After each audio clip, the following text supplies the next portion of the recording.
Good evening and welcome to the Jaymie Icke Show. Coming up on tonight's show, we are going to tackle two issues which are very high on the list of topics that we should be talking about at the moment. In fact, they're both connected to the very same agenda. That's the agenda of fear, control and obedience.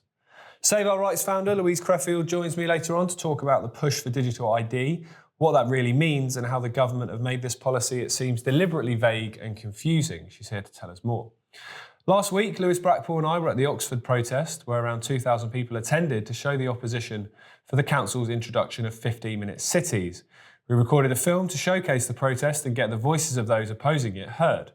I'll be sharing that film with you later on in the programme as well. And then Lewis will sit down with me in studio to dive a bit deeper into that topic. Now, the reason that these two stories are so important and the reason they're connected is because they're both part of the same agenda.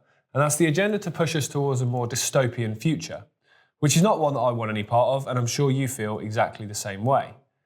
The state's control over our lives has grown at an alarming rate in recent years.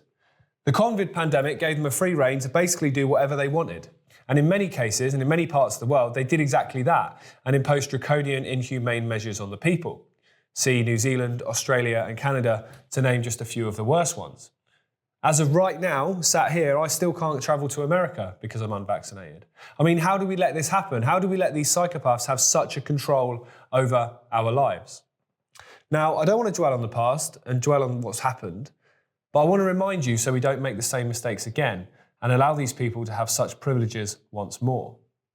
The push for a more digital world where every single thing you do is monitored, recorded, or tracked is something that should be a line in the sand for us all. We'd literally be handing over the keys of our freedom to those who, when we look at history, never respected our rights and freedoms in the first place. They fought for years to take them away, to reduce them at every opportunity. And now we're at the point where many, it seems, particularly many young people, will happily give up those freedoms if it means that the door will open automatically, or they can pay for their shopping without getting their wallet out. Honestly, I despair of people sometimes. But these are the people that we need to fight for, because we've seen through it. We know what's coming. They might be ignorant to it, but we're not, and we need to fight for them as much as we fight for ourselves. If we allow digital ID and the microchip agenda to become, the norm and come to fruition, then it's quite simply the end of humanity as we know it. The human side of us will become smaller and smaller to the point where we basically become robots, cyborgs, under the control of whoever controls that. It sounds like a Star Trek episode, but it's a lot closer to reality than you think. And if you're naive enough to think that I'm talking madness, then I can tell you this, the next few years are going to be quite spicy for you. Ignorance won't protect you anymore. It never did, really, but it certainly won't now.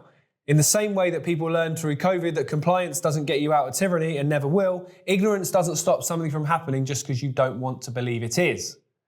We need to be adults here. We need to grow up, accept the problem, and deal with it head on. There's billions of us. Literally billions of us and a handful of them. When we truly unite, stand together and oppose, this whole system, this whole conspiracy, this whole agenda is over in 10 minutes, if not less. And tonight, I want to highlight the reasons why this is so dangerous and why we must fight with everything that we have to resist and prevent this from happening.